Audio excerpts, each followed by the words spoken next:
এই কোরআন এবং হাদিসের ব্যাখ্যা সঠিকভাবে বোঝার না কারণে অনেক ভ্রান্তভাবে বুঝিয়ে দেখা গেছে যে আমাদের জান্নাতের যাওয়ার জন্য অনেক রকম টিকিট বিক্রি হয়েছে মাননীয় স্পিকার।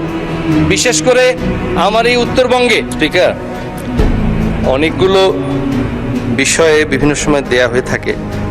তার মধ্যে আমি একটা বিষয় আজকে আলোকপাত করতে চাই, সেটা হলো, দেখুন মাননীয় স্পিকার, আমাদের 31 দফা বাস্তবায়নের মধ্যে 25 নং দফায় শিক্ষার ব্যাপারে আলোচনা হয়েছে।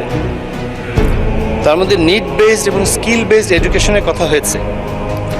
একটা জিনিস লক্ষণীয় যে আমাদের বাংলা ভাষার পাশাপাশি আরও কয়েকটি ভাষা নিয়ে সেখানে আলোচনা হয়েছে এবং সেগুলো আমাদের গুরুত্ব দেওয়া হবে।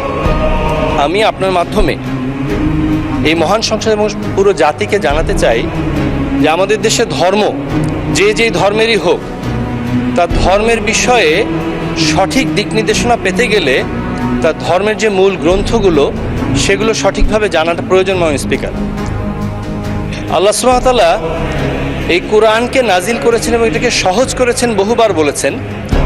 পাশাপাশি তিনি এটাও বলেছেন যে এই কোরআনকে আপনার ভাষায় সহজ করেছি, মানে আরবি ভাষায় সহজ করেছি। অন্যান্য ভাষায় যে বোঝা যাবে না তা না।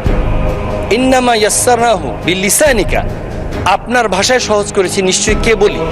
তো সে কারণে আমরা আপনার মাধ্যমে আমি বলতে চাই যে আরবি ভাষাটাকে কোরআন থেকে এবং কোরআন হাদিসের মাধ্যমে সঠিক ইসলামটাকে বোঝা দরকার। কারণ মাননীয় স্পিকার, আমাদের এই বাংলাদেশে এই কোরআন এবং হাদিসের ব্যাখ্যা সঠিকভাবে বোঝার না কারণে অনেক ভ্রান্তভাবে বুঝিয়ে দেখা গেছে যে আমাদের জান্নাতের যাওয়ার জন্য অনেক রকম টিকিট বিক্রি হয়েছে মাননীয় স্পিকার। বিশেষ করে আমার এই উত্তরবঙ্গে আমি 1 মিনিট 30 সেকেন্ড আমি একটু চাইবো মাননীয় স্পিকার। ধন্যবাদ মাননীয় সদস্য।